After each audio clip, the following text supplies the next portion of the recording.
eu só vou colocar na conversa aqui com a gente o Henrique do Vale, que tá lá nos Estados Unidos, porque ele vai trazer pra gente informações de uma outra figura que discursou depois, que é o presidente Donald Trump, e também atacou todo mundo, sobrou pra todo mundo no discurso dele.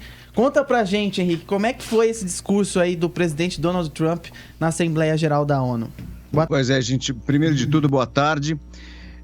Como vocês acompanharam o speech, né, a fala do presidente Jair Bolsonaro, o Trump veio logo após e ele usou de uma plataforma extremamente nacionalista, né? Justamente falando sobre o país que hoje se encontra numa situação muito agradável com relação à taxa de desemprego e adotou, como eu disse, uma política extremamente nacionalista. Ele falou o seguinte: o mundo livre deve abraçar suas fundações nacionais, não deve tentar apagá-los ou substituí-los. Inclusive, ele começou com seu discurso dizendo para que os países prestassem atenção nos seus próprios interesses, mas de uma forma que mantivesse a paz e que, no caso, os seus residentes, os seus nacionalistas, no caso, amassem a sua nação. Logo depois, então, ele começou de cara com a questão do Irã, dizendo, inclusive, que reforçaria uma série de sanções no país, se no caso o Irã continuar com um comportamento extremamente provocador no Oriente Médio. Todos nós sabemos que aconteceu na semana passada com relação à explosão dos tanques na Arábia Saudita.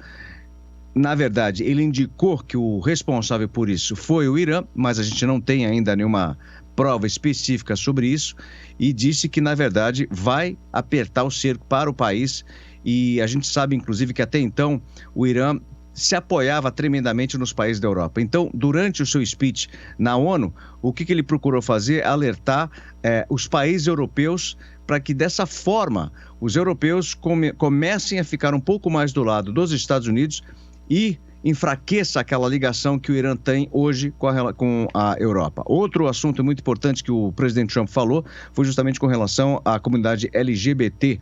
Diz que estão trabalhando, olha só, com outras nações para parar de criminalizar a homossexualidade. Ele também diz que os Estados Unidos estão defendendo o papel das mulheres em nossas sociedades. Bom, na verdade, existem grupos LGBT que não concorda com a forma do que o presidente Trump aborda, né, essas situações aqui no país, e de certa forma aquela história que esse mesmo grupo aqui nos Estados Unidos não concordou com o que ele disse em seu discurso. E para fechar, com certeza um ataque à Venezuela e também à China.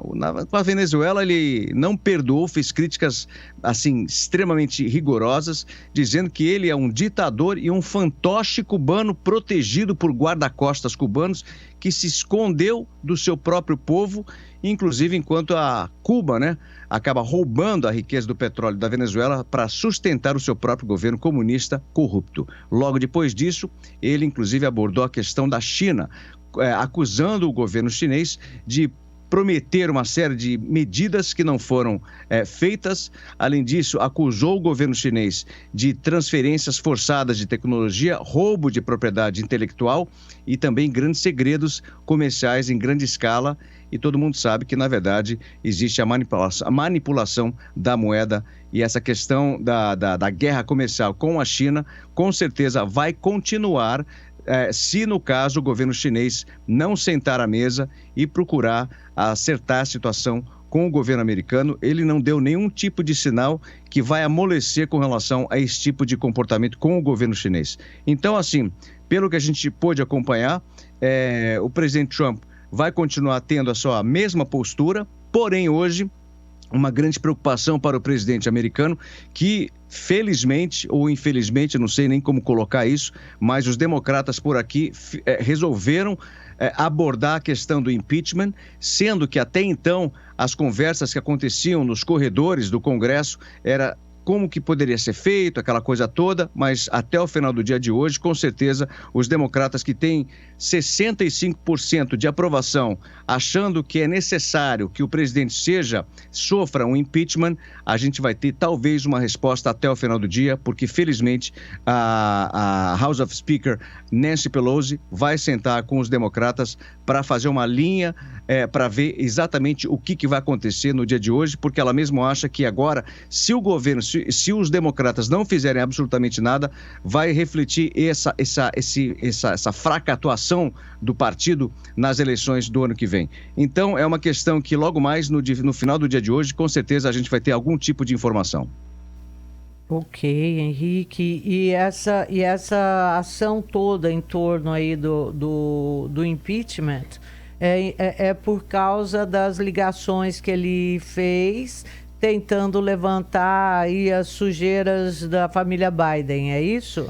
Exatamente. Na verdade, o que aconteceu foi o seguinte, ele acabou não permitindo uma verba de 400 milhões de dólares que seria dado à Ucrânia, justamente porque a Ucrânia em guerra com a Rússia.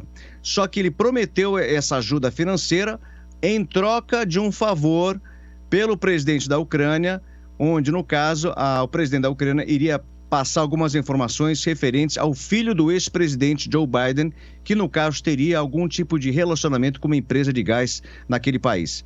Então, de uma certa forma, isso vem de ele usando um pouco do seu poder de presidente para meio que chantagear o presidente da Ucrânia em forma desse pacote econômico, como eu disse, de 400 milhões de dólares que seriam usados para reforçar, no caso, a questão militar da Ucrânia para combater a Rússia. Então, isso vem, de uma certa forma, contra a Constituição americana, e isso faz com que seja classificado como abuso do poder do presidente. E por causa disso, os democratas não podem deixar isso passar. Sendo que o próprio presidente Trump já disse que houve uma ligação para o presidente da Ucrânia, mas essa ligação ele não abre totalmente o que foi conversado. Então ele diz que houve, mas não confessa o que foi conversado. Então, o que a gente depende disso? Depende justamente de pessoas que trabalham na inteligência americana, que acabaram alertando o governo sobre essa conversa que ele teve, o que nós chamamos aqui de whistleblower. Foi a pessoa que, no caso, falou, pessoal, a gente está tendo um problema, o presidente falou isso, é bom que a gente comece a averiguar essa questão. E é justamente por causa disso que o governo hoje, o Partido Democrata, se sente de uma certa forma pressionado para fazer algum tipo de ação, porque não pode continuar dessa forma. E a gente vai ter, como eu disse, alguma informação até o final do dia. É o que está acontecendo hoje em Washington, e foi a principal notícia dos principais jornais, das principais cadeias de televisão hoje, mais ainda do que da sua speech, no caso, a sua lecture, no caso, na ONU. Então, assim, o dia realmente vai ser bem longo e espero ter algumas informações para o programa de amanhã. É isso aí, Henrique do Vale, direto dos Estados Unidos. Muito obrigado, Henrique.